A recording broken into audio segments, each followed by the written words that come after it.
Allah Allah, Allah Allah, Allah Allah, Allah Muhammed Ali, Pirimiz Üstadımız Hünkar Hacı Bektaş Veli. Ulaşa yerişe, saklaya bekleye, gözleye gözete, dilde dileğinizi, gönülde muradınızı vere. Her gönülde bir murat vardır, murad ehlinin muradını vere. Gerçe hü mümine yâli.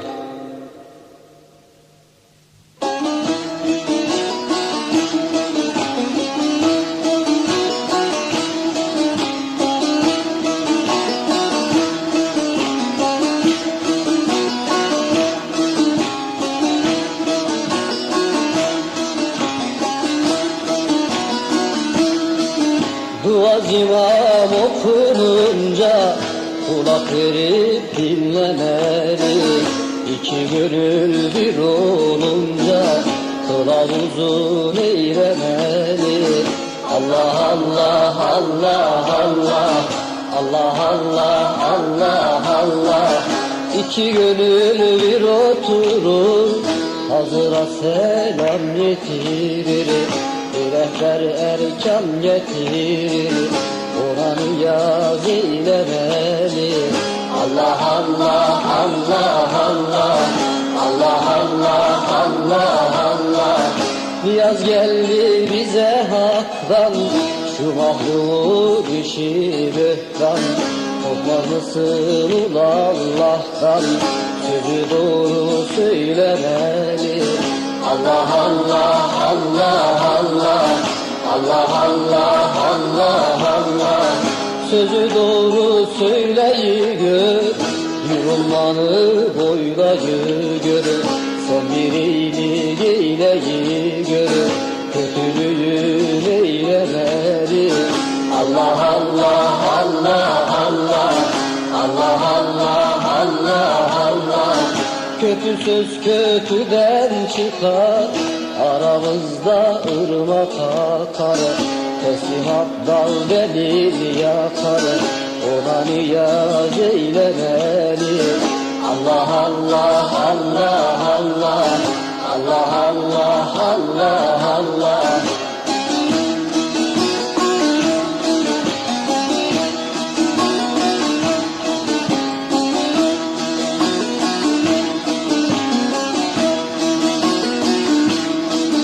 Medet ya Allah'ım medet, cennetlere derman eyle.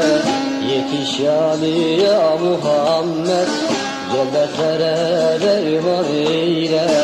Allah Allah Allah Allah Allah Allah Allah Allah. Hasan Hüseyin aşkına yardım edesin düşmüne. İmam Zeynel'in aşkına cennetlere derman eyle. Allah Allah Allah Allah Allah Allah Allah Allah. İmam Bakır'ın katına, Cafer'in ilmi zatına, Musa Rıza hürmetine cennetlere derman eyle. Allah Allah Allah Allah Allah Allah Allah Allah. Şahtağının ve nağının, askerinin kemterinin, yargılamak senin şanın.